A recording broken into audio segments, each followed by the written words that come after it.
Arwin, yung performance mo, lalong-lalo na ng third quarter, sparked a run for your team and solidified the win for you guys. Ikwento mo naman sa amin, Arwin, paano mo nagawa yun?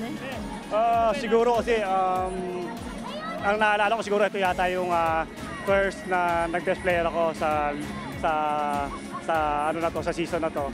Siguro sa mga ganitong sitwasyon, kailangan ko talaga mag-step up kasi bilang captain ball, kailangan may kahit paano meron akong mai-contribute sa team namin. And thankful ako at least kahit paano itong game na to, importante. Kaya lang, hindi pa natatapos yung best of 7 na to. May isa pa. Kailangan makaisa pa kami. Kanina na pag-usapan mo yung kailangan mo makipag-contribute and nakita nga namin you defended, you rebounded, you pushed the ball up to your teammates, lahat nagawa mo.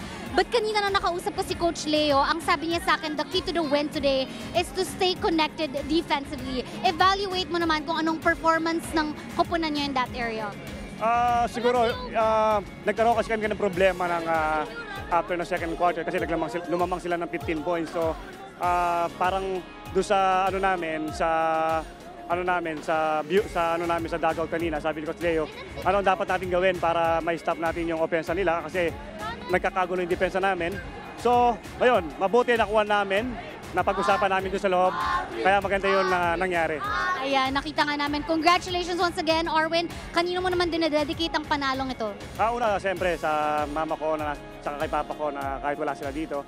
And sa asawa ko, kay Smoothie, sa mga anak ko, kay Yogan, kay Ella, kay Danica, kay Audrey, kay Jaden, kay Yona, at kay Boss Danny, ang best agent sa PBA. At siyempre, pinapasalamatan ko ang pinaka parang boss namin, si Boss RSA, na talagang nagluluto pa ng masarap na pagkain na healthy para sa amin.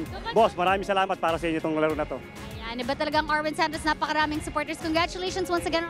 All right, that is all for now, gentlemen.